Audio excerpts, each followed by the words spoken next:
우리가 그제부터 어제까지는 베드로와 십자가라고 하는 제목으로 말씀을 나눴는데요. 십자가 앞에 서기 전까지 베드로가 목숨을 드릴 각오로 예수님을 따르겠다고 고백하였습니다. 그러나 예수님의 골고다의 십자가에서 마주한 베드로의 신앙의 실체는 정작 있어야 될 자리에 그가 있지 않았습니다.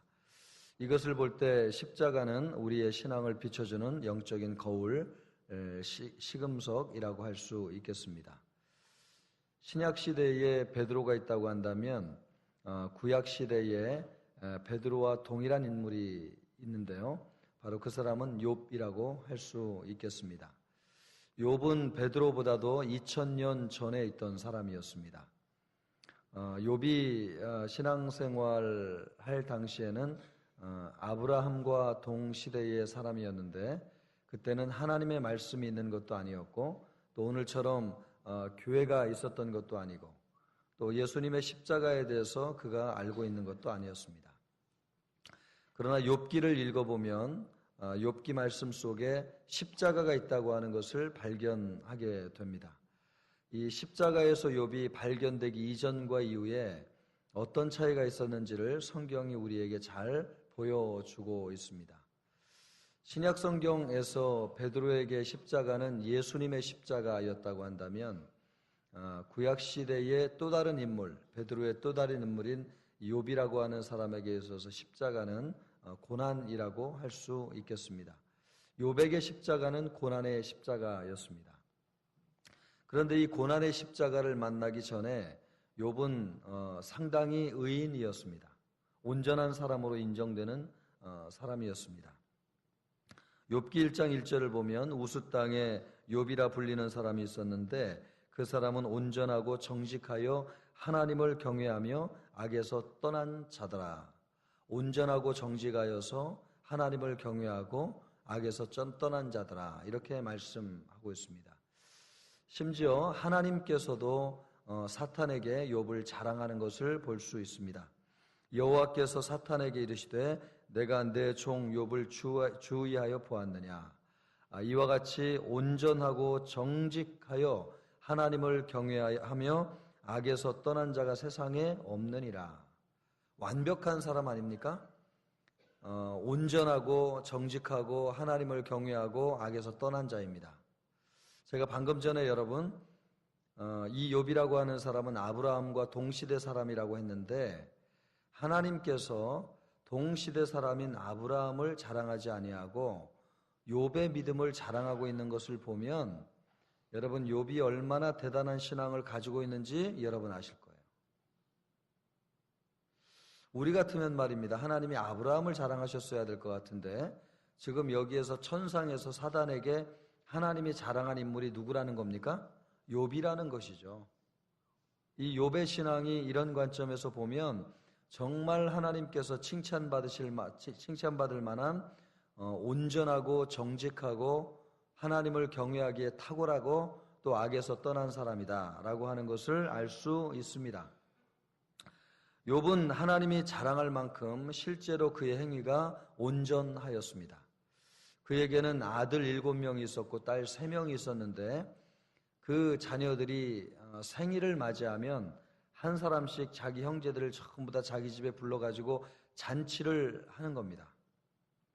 이 잔치를 하고 나면 아버지 욥이 이 자녀들을 한 명씩 전부 다 불러가지고 정결의식을 행하는 것입니다. 혹시 잔치를 하면서 하나님의 영광을 가리운 일이 있지 않을까 하여서 또 범죄한 일이 있지 않을까 하여서 욥이 자기 자식들을 불러다고 전부 다 정결의식을 행하고 자식의 숫자만큼 번제를 하나님 앞에 드리면서 제사를 드렸습니다.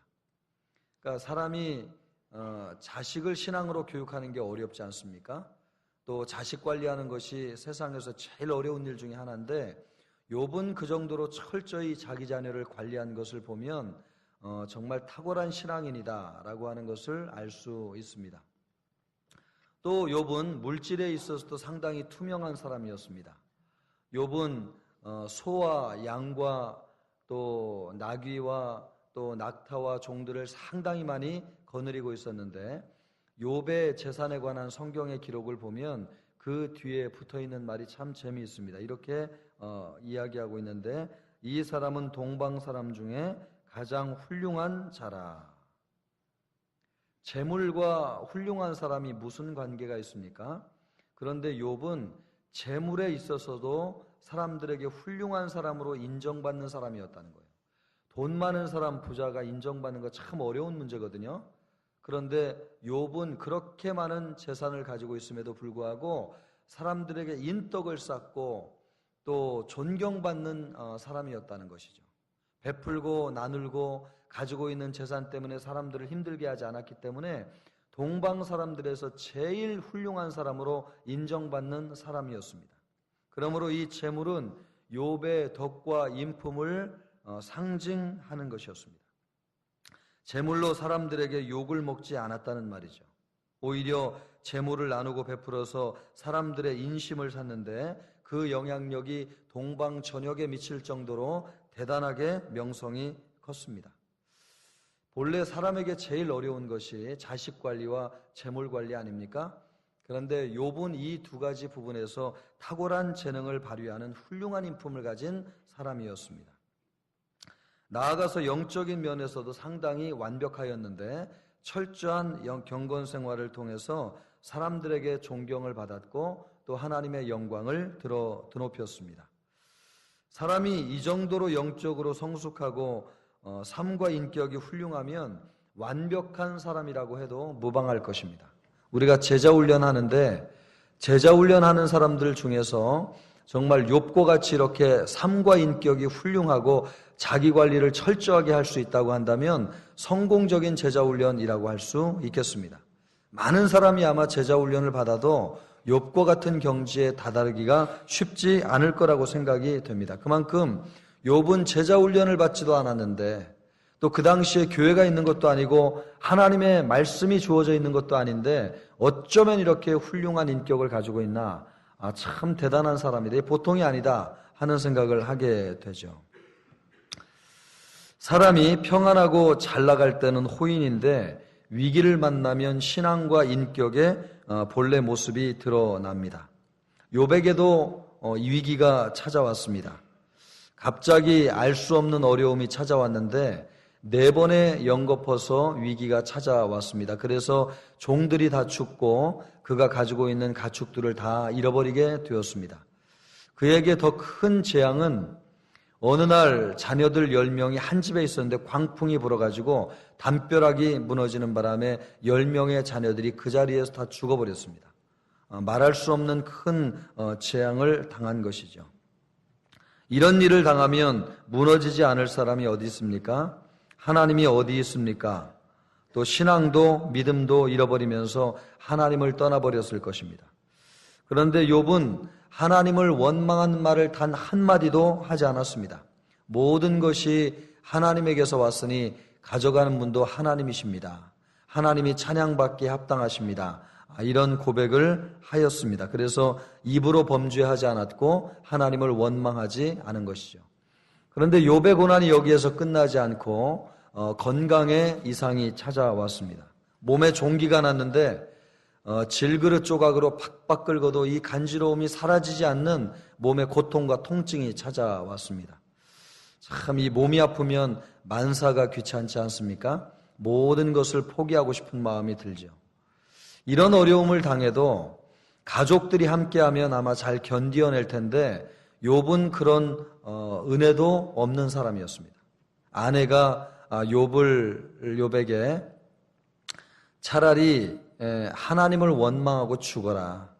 당신이 온전함을 지키려고 그렇게 몸부림치지 말고 하나님을 원망하고 죽어라고 이야기하면서 저주를 퍼부었습니다. 이런 정도가 되었는데도 욥이 입술로 범죄하지 않았습니다. 참 여러분 대단하죠. 그죠? 오늘처럼 성령이 충만하게 그에게 임하는 것도 아니었을 텐데. 그리고 오늘처럼 말씀에 대해서 잘 알고 있는 것도 아니고 대단한 교육을 받은 것도 아닐 텐데 욥이 여러분 어처럼 이렇게 올곧게 입으로 범죄하지 않고 신앙을 지킬 수 있었을까요? 참 이게 놀라운 일이 아닐 수 없습니다. 욥기는 지금 이 부분에 대해서 욥이 어떤 사람인지를 우리에게 보여주기를 원하고 있습니다. 욥이 이런 상황에서도 하나님을 원망하거나 입술로 범죄하지 않은 이유가 무엇일까요? 그에게는 하나님 앞에 의인이라고 하는 자존심이 있었기 때문에 그렇습니다. 하나님 앞에 의인이라고 하는 자존심이 있었습니다. 이 자존심이 욥을 끝까지 붙들고 있었는데 그 많은 재산을 잃어버리고 자식들이 죽어나가고 몸에 질병이 찾아오고 아내가 그런 저주를 퍼붓는데도 불구하고 3명의 친구가 와가지고 욥을 무너뜨리려고 했는데도 불구하고 욥이 마지막까지 지키고 있는 것이 뭐냐? 그 자존심이에요. 그 자존심이 뭐냐? 나는 하나님 앞에 의로운 사람이라고 하는 자존심이었습니다. 욥기에서 가장 많이 나오는 단어 중에 하나가 뭐냐면요, 온전함이라고 하는 단어입니다. 이 온전함이라고 하는 단어가 13번에 거쳐서 나옵니다. 그런데 이 온전함이라고 하는 단어는 욥의 인격과 신앙을 잘 설명해 주는 말씀입니다. 욥에게 있어서 온전함은 자신의 말과 행위를 잘 관리해서 실수하지 않는 것이란 뜻이에요.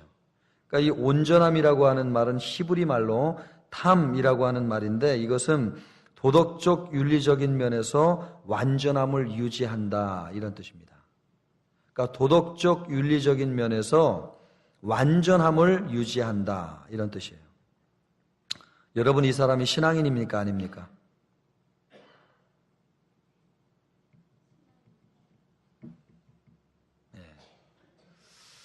신앙인이죠, 그죠?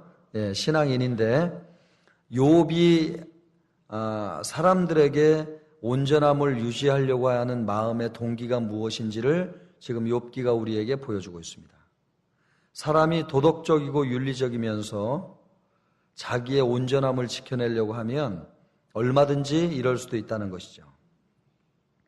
좀 더 나아가서 이 말씀을 분석하면 사람들에게 흠잡히기 싫어서 완벽하려고 하는 모습이라고 하는 뜻을 가지고 있습니다. 그러니까 욥은 사람들에게 흠잡히기 싫어서 도덕적 윤리적으로 자기 자신을 잘 관리하는 사람이었습니다. 욥은 자신이 온전한 사람이라고 하는 자존심이 강한 사람이었습니다. 그가 한 말을 보면 잘 알 수 있습니다. 나는 결코 너희를 옳다 하지 아니하겠고 내가 죽기 전에는 나의 온전함을 버리지 아니할 것이니라. 자신만 의롭고 다른 사람은 의롭지 않다는 의식이 욥의 저변에 깊이 깔려있는 말씀입니다. 더 나아가서 하나님이 나의 온전함을 알아주셔야 된다라고까지 말씀하고 있습니다. 하나님께서 나를 공평한 저울에 달아보시고 그가 나의 온전함을 아시기를 바라노라. 하나님이 나의 온전함을 알아주기를 바란다고 지금 말씀하고 있습니다. 그러니까 욥의 온전함은 누군가에게 보여지기를 바라는 온전함이었고 누군가에게 인정받기를 원하는 온전함이었습니다. 그 온전함을 지키기 위해서 고난 앞에서도 흐트러지지 않는 모습을 지키려고 안간힘을 쓰고 있는 것입니다.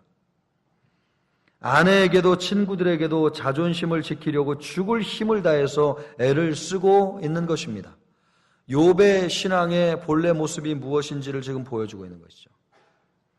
사람들이 그것을 알아주지 않으면 이 불같이 분노하고 심한 공격을 퍼부었습니다. 욥이 3명의 친구에게 한 말을 정리해보면 욥이 온전하지 않다는 것을 지적을 받자 참을 수 없는 분노와 원망에 사로잡혀서 한 말들이었습니다. 고난을 당할 때는 욥이 잘 참았는데 욥이 문제가 있다고 하는 지적을 받자마자 욥은 불같이 성을 내는 것입니다. 왜요? 욥의 신앙의 본질은 하나님과의 관계 속에 있는 것이 아니고 도덕적 윤리적인 신앙이었기 때문에 사람들에게 인정받기를 원하는 신앙이었습니다. 그의 신앙의 동기는 하나님께 있는 것이 아니고 자기 자신에게 있는 것이었습니다. 그래서 칭찬받기를 좋아하고 인정받는 것을 원하였습니다. 고난 앞에서도 올곧게 자기의 신앙을 지켜낸 것은 사람들이 내가 온전한 사람이라고 하는 것을 알아주기를 원하는 신앙의 동기가 그 저변에 깔려 있었기 때문에 그렇습니다. 여러분, 신앙생활을 하여도 그 동기가 하나님께 있지 않고 자기 자신에게 있으면 얼마든지 이렇게 자기 자신을 포장할 수 있다고 하는 것을 성경이 지금 우리에게 보여주고 있는 것입니다. 그런데 이런 신앙이 참 불행한 신앙이라는 거죠. 이런 신앙이 얼마나 불행하냐? 더 놀라운 것은 말입니다. 욥이 하나님께 분노하고 있다고 하는 사실이에요. 나는 욥기를 읽으면서요. 저는 욥기를 읽으면서 오늘 말씀을 보고 참 깜짝 놀랐습니다. 욥같이 하나님을 경외한다고 하는 사람이 이런 말씀을 할 수 있는가? 저는 이 말씀을 보면서 참 깜짝 놀랐는데 오늘 읽었던 말씀 23절, 24절을 보면 나의 죄악이 얼마나 많으니까 나의 허물과 죄를 내게 알게 하옵소서. 주께서 어찌하여 얼굴을 가리시고 나를 주의 원수로 여기시나이까. 지금 하나님을 향해서 따지고 대들고 있는 욥의 모습을 볼 수 있습니다. 하나님께 내 죄와 허물이 무엇이기에 하나님이 나를 이렇게 막대할 수 있습니까?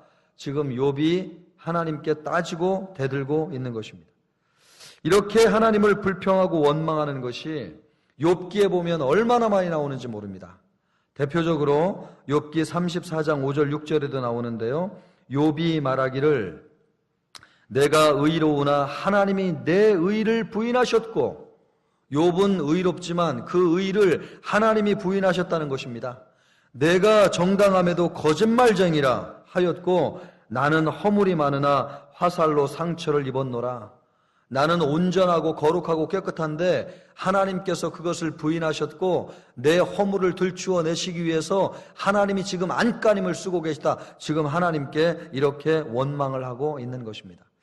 참 얼마나 대단한 말입니까? 하나님을 공격하고 있습니다.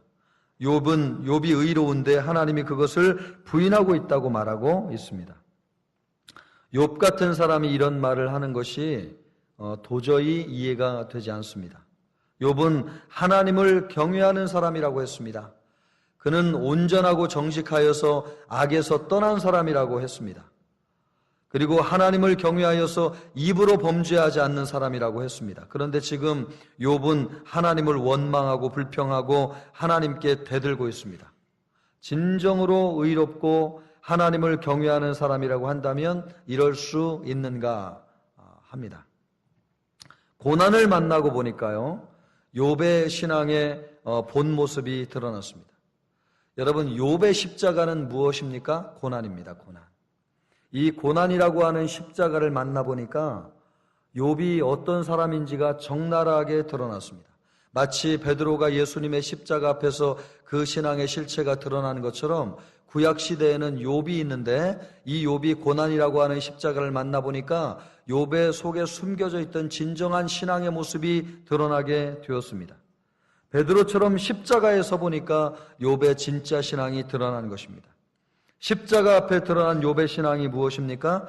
자신만 의롭다는 자존심으로 똘똘 뭉친 이기적이고 인간적인 신앙이었습니다. 다른 사람들에게 인정받지 못하면 분노하고 불평하고 불완전한 신앙이었습니다. 완전한 신앙인 줄 알았습니다. 그런데 고난의 십자가 앞에 서보니까 불평하고 원망하는 불완전한 신앙의 모습으로 드러났습니다. 또 하나님을 경외하는 신앙이라고 생각했는데 십자가 앞에 서보니까 자신을 더 신뢰하고 중요하게 생각하는 인본주의적인 신앙이라고 하는 것을 깨닫게 되었습니다. 하나님을 노래하고 하나님을 찬양하고 하나님을 경배한 줄 알았는데 그 속에 진짜 들어가 보니까 나를 드러내고 나를 찬양하기 위해서 하나님의 이름을 빌려 사용한 인본주의적인 신앙이었다라고 하는 것을 드러나게 되었습니다. 남들에게 인정받는 것이 당연하고 남들이 자신의 신앙을 본받아야 된다고 생각하는 교만한 신앙이었습니다. 평상시에는 속에 꽁꽁 숨겨져 있어서 보이지 않았는데 고난을 당하고 보니까 그런 것이 드러났습니다. 고난이라고 하는 십자가는 욥의 신앙의 실체를 보여주고 있습니다. 우리도 주님이 종종 우리에게 고난을 허락하실 때는 우리의 본 모습이 드러나는 것을 보게 되는 것이죠. 고난 앞에 얼마나 우리가 온전하지 못한 사람인지를 보게 하시는 것입니다. 하나님이 욥에게 고난을 허락하시는 것은 욥이 그런 사람이라고 하는 것을 보여주기를 원하셨어요. 그래서 하나님 중심의 신앙으로, 또 겸손한 신앙으로, 진정한 신앙인으로 거듭나기를 원하셨습니다. 고난을 당하면 내가 진정한 모습이 무엇인지를 깨닫게 되는 것이죠. 우리에게도 이런 모습이 있습니다. 그러면 우리에게도 이런 모습을 보기 위해서 우리에게도 하나님께서 고난을 주실 것인가? 오늘 우리가 특별히 고난주간을 통해서 예수님의 십자가의 고난을 묵상하는 것은 욥에게는 하나님께서 고난을 통해서 그의 신앙의 본 모습을 보게 하셨지만 오늘날 우리에게는 예수님의 십자가를 통해서 우리를 들여다보게 하시는 은혜가 있는 줄로 믿습니다. 그래서 우리에게 또 다른 고난이 필요 없는 것은 예수님의 고난으로 충분하기 때문에 그렇습니다. 예수님의 십자가의 고난 앞에 서보면 내 진정한 신앙의 모습이 무엇인지를 깨닫게 해 주시는 것입니다. 그래서 우리가 고난주간을 통해서 예수님의 십자가의 고난을 묵상하는 것입니다. 예수님의 십자가는 우리가 고난받지 않아도 우리 신앙의 본 모습을 보여줍니다. 예수님이 십자가에서 보여주는 우리의 모습은 어떤 것입니까? 사람들이 알아주지 않으면 하나님 앞에 성내고 때로는 하나님을 원망하고 때로는 하나님께 대드는 신앙이 아닙니까? 사람들에게 무시당하고 사람들에게 손가락질 당하면 말할 수 없는 분노가 일어나는 신앙 아닙니까? 고난당하고 어려움을 당하면 잘 참는데 사람들이 고난당하는 나를 의인으로 인정해주지 않으면 마음속에 불같이 분노하는 그런 신앙이 아닙니까? 우리 예수님의 신앙, 십자가 앞에서 보여주는 우리의 신앙의 진정한 모습이 무엇입니까? 예수님은 십자가에서 우리 내면에 숨겨진 이런 모습을 보여주기를 원하신다고 믿습니다. 이번 고난주간을 통해서 예수님의 십자가 앞에 서는 우리 모두가 되기를 주님의 이름으로 축원합니다. 그리고 예수님의 십자가 앞에 서서 보여지는 우리 자신을 주님 앞에 고백할 수 있기를 주님의 이름으로 축복합니다. 그래서 우리 주님 앞에 우리가 새로 정렬되는, 우리가 새로워지는 그런 은혜가 있기를 우리 주님의 이름으로 축복합니다. 기도하겠습니다.